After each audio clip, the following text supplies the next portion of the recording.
তো তোমরা যারা এই অঙ্কগুলো দেখছো এবং এগুলো পরীক্ষায় আসে, সেটা তোমরা ভালো করে যে কোনো পরীক্ষার কোশ্চেন মিলিয়ে নিও, কারণ এগুলো খুবই গুরুত্বপূর্ণ কোশ্চেন। আর এই অঙ্কগুলো দেখে ভয় পাওয়ার কিছুই নেই, বরঞ্চ আমার লিখতে সময় লেগেছে কিন্তু তোমাদের করতে সময় লাগবে না, মুখে মুখে অঙ্কগুলো হয়ে যাবে। ভালো করে ফলো করো। এখানে দেখো একই সংখ্যা 3টে করে আছে, তার মানে এটা কিউবে, এটাও একই সংখ্যা 3টে করে আছে, জাস্ট কিউবে। আমার সূত্র যদি আমি নাও জানি, আমি যেভাবে বলছি সেভাবেই ফলো করো। এখানে দেখো প্লাস সাইন আছে, ভালো করে লক্ষ্য করো, আমি অন্য কালি দিয়ে মার্কিং করছি। এই জায়গাটায় দেখো প্লাস সাইন আছে, এখানে 3টে, এইখানেও আলাদা সংখ্যা 3টে আছে, মাঝখানে প্লাস সাইন আছে। এই যে প্লাস সাইনটা আছে না, এই প্লাস সাইনের জন্য এই যে প্লাস সাইনটা আছে, জাস্ট তুমি প্লাস করে দাও, নিচের দিকটা দেখার দরকার নেই, নিচের দিক দেখার দরকার নেই কি আছে না আছে, শুধু তুমি এখানটায় শুধুমাত্র প্লাস করে দাও। তাহলে প্লাস করলে কী হবে, 8.73, আর এখানে আছে 4, তাহলে 4.27। এটা যদি যোগ করি 0 1 0 1 আচ্ছা 12 1 13, পয়েন্টে বারে 0 কেটে গেল, উত্তর হয়ে গেল 13। ভালো করে দেখো, উত্তর 13 হয়ে গেল। আমি কি বললাম, ভয় পাওয়ার কোনো দরকার নেই। তাহলে আমরা কি দেখলাম, জাস্ট প্লাস সাইন এপার থেকে একটা নিলাম, এই দিক থেকে আর একটা, এবং দুটো নিয়ে সেটা আমি যোগ করে দিলাম, যোগ করলে এটা আমার হয়ে গেল 13। অঙ্ক শেষ।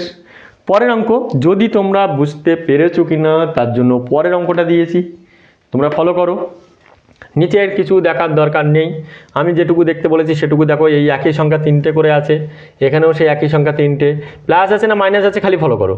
এখানে দেখো এই, আর এই পার থেকে একটা নিচ্ছি, আগেরটা ছিল দেখো প্লাস ছিল, ভালো করে দেখো এখানে যোগ সাইন, এখানে কিন্তু বিয়োগ সাইন, তাহলে জাস্ট বিয়োগ করব আর কিচ্ছু না। 5.71 আর 2.79, শুধুমাত্র বিয়োগ করলেই উত্তর। তাহলে 2 1 8 8 কত দাও 17 9 1 2.92 উত্তর। দেখে নিতে পারো তোমরা। এই অঙ্কগুলো সিজিএল এসছে, রেলে এসছে, এমনকি যে সামনে রেল গ্রুপ ডি আসছে সেখানেও আসবে। ঠিক আছে, তোমরা ফলো করো, কারণ দেখো অঙ্কগুলো দেখে ভয় পাওয়ার কিচ্ছু নেই। বলতে দেখো যে আমি যেটুকু করেছি না, সে করাটুকু মার্কিং করে দিচ্ছি জাস্ট। দেখো আমি নিচে নিচে বসিয়ে যোগটা করেছি, এই দেখো অঙ্কটা লিখতে সময় লেগেছে কিন্তু করতে আমাদের সময় লাগেনি। তোমরা এটাকে ফলো করো, আর এর পরবর্তী ভিডিওয় আমি এর ফর্মুলাটা কিভাবে এলো, কেন নিচেরটা নেব না সেটাও দিয়ে দেব। এই অঙ্কটা একটু অন্য টাইপের লাগছে, কিন্তু অঙ্কটা সেই একই আছে, কোনো অন্য টাইপ কিচ্ছু নেই। অঙ্কটায় কিছুই নেই, ভালো করে তোমরা লক্ষ্য করো। ওখানে একটা প্লাস আছে উপরেরটায়, হ্যাঁ। এবার তোমরা তাহলে বলবে যে আগে তো একই সংখ্যা 3বার করে লিখে মানে লেখা ছিল, সেটা দেখে বুঝতে পারছিল এটা কিউবে আছে, এটাও সেই কিউবে আছে, কিন্তু ওরা রেজাল্টটাকে বসিয়ে দিয়েছে। এটা হচ্ছে 0.5 কিউব, এটা হলো 0.5 কিউব। তাহলে এখান থেকে যদি আমি নিই, সমাধানটাই নিচ্ছি,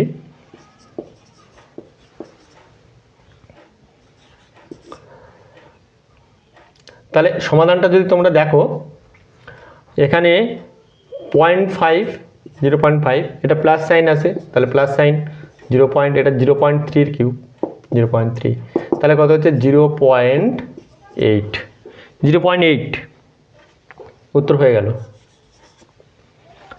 আমি বলেছি, সেবারও বলেছি যে নিচের দিকে দেখার দরকার নেই, নিচের দিকটা লাগবেও না। তাহলে এটা পয়েন্ট, আগেরটা ওই ওরা কী করে দিচ্ছিল, 0.5 × 0.5 × 0.5 এরকম করে দিচ্ছিল, তারপর প্লাস সাইন দিয়ে 0.3 × 0.3 × 0.3 এটা করে দিচ্ছিল। সেটা না করে ওরা কি করেছে, সেই 0.5-এর পুরো কিউবটাকে এখানে বসিয়ে দিয়েছে, দিয়ে দেখো প্লাস সাইন রেখেছে। তাহলে আমরা সেটাকেই বুঝে নিলাম যে এটা কার মানে কিউব, তাহলে 0.5-এর কিউব, এটা 0.027, এটা হচ্ছে 0.3-এর কিউব। তা আমরা সেটা বার করে নিয়েছি, নিয়ে আমরা যোগ করে দিয়েছি, উত্তর চলে এসছে। পরের অঙ্ক, পরেরটাও দেখো, এখানে এরা 3টে বসিয়ে দিয়েছে, 2.5 × 2.5 × 2.5, এইখানে মাইনাস সাইন দিয়েছে। এটা একটু মজার ব্যাপার আছে, এই জায়গাটায় আমরা সবসময় লক্ষ্য করি প্লাস মাইনাসের ব্যাপারটা। তাহলে এইখানে মাইনাস সাইন দিয়েছে, তো মাইনাস সাইন দিয়েছে মানে এটা মাইনাস হবে। তাহলে আমি 2.5টা আমি নিয়ে নিচ্ছি, একটু অন্য কালি দিয়ে দিলাম, 2.5টা আমি নিয়ে নিলাম, আর এদিকে 0.1, 1-এর কিউব করলে 1 × 1 × 1 মানে 1ই হবে, ওই জন্য ওরা 1 বসিয়ে দিয়েছে। তাহলে এখান থেকে আমরা মাইনাস আছে মানে মাইনাস 1 করবো, তাহলে এর থেকে যদি আমি মাইনাস 1 করি তাহলে হবে 1.5। দেখো কত মজার ব্যাপার, কত সহজে অঙ্কগুলো হয়ে যাচ্ছে। আর এই অঙ্কগুলো আমরা বুঝতে না পেরে ছেড়ে দিয়ে আসি, কিন্তু অঙ্কগুলো লিখতে সময় লাগবে, করতে সময় লাগবে না। কতটুকু সলভ একটু লক্ষ্য করলে বুঝতে হবে, এইটুকু হচ্ছে সলভ, এইটুকুই সলভ। আর এই সলভগুলো করার জন্য আমি যেটা বলছি, প্লাস থাকলে প্লাসকে ফলো করো, এদের প্লাস আছে প্লাস ফলো করে দিয়েছি, মাইনাস থাকলে মাইনাসকে ফলো করো, মাইনাসকে ফলো করে দাও, কত সহজভাবেই হয়ে গেল।